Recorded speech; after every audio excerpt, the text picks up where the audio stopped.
We know only too well how devastating the flu season has been for humans, but this morning the RSPCA is warning pet owners that animals are also vulnerable to the flu.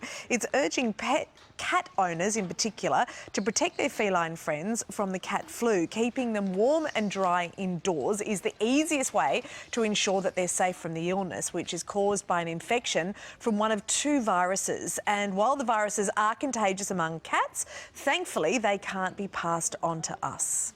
Well, joining us this morning is Dr. Lee Davidson from Your Vet Online, along with her good friend Ginger, who's very gorgeous. We're talking about cats first, as long as you don't mind, Ginger. Yeah. How do we tell if our cat's got the flu? Is it the same as a human would be? It's very similar, actually. So most cats begin being a little bit dull, depressed, and then the main symptom that we often see is actually them sneezing, and then they get a really snotty nose, and when that happens, they may go off their food. Actually, the other thing that I'd love people to recognise also is conjunctivitis. They sometimes get that, and when that gets too bad, it can cause ulcers. Oh, you don't like hearing about that, do you, Ginger? I don't blame you. Yeah, I think Ginger can see himself in the monitor. Maybe we should turn that TV screen around so he can see himself. Come over this way. Yeah, there you go.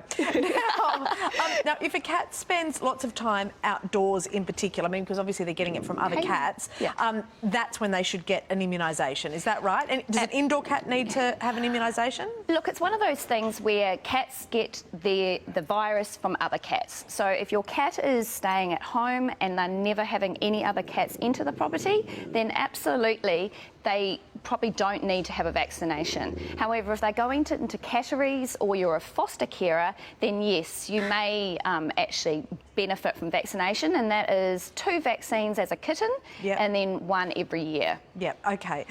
It's so funny. Ginger keeps on growling anytime a cat or himself appears in the screen. And now, Ginger, it's your turn. We're going to talk about you now.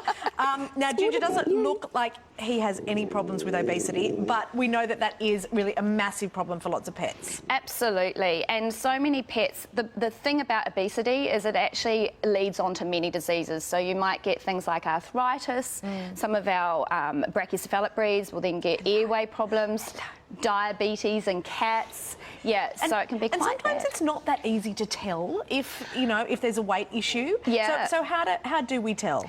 Okay, so most vets will recommend that we actually work on a body condition score rather than using the scales. Right. And one of the best ways that I like to do this is to actually feel the back of your hand as one thing. So we want to... Got the back of my hand, ready? Yep, so I want you to feel your knuckles. Can you feel your knuckles? Yep. Now, when you touch his chest area, if you can feel the same sort of feeling that you can feel across your knuckles, then that is a good sign that they are actually of a good weight. Ginger's really having a big reaction to that cat. That you just... Is there an issue with that, Ginge? Yeah, obviously. Obviously. The other way is actually to look down from top, and then we want to make sure they've got a nice hourglass shape. Yep. And we do, you know... Which Ginger does. He does. Coming out and then in. In, yes. We definitely want that. We don't mean to objectify you. No.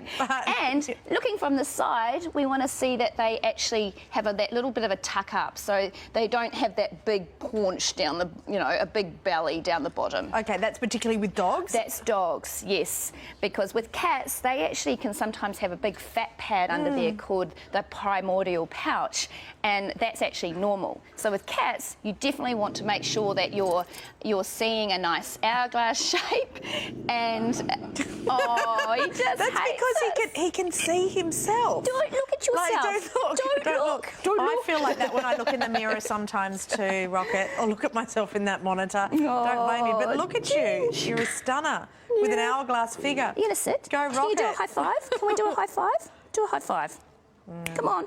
Says I'm not a performing singer. No, he's not going to do it. Come on, looking at himself. Lee, thank you very much. Great. We'll put all the details on our website. Excellent. Fantastic. Thanks, Rocket. Well done. Rocket.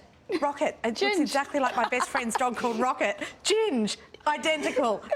Turning around to Rocket. I know. He's got a new name.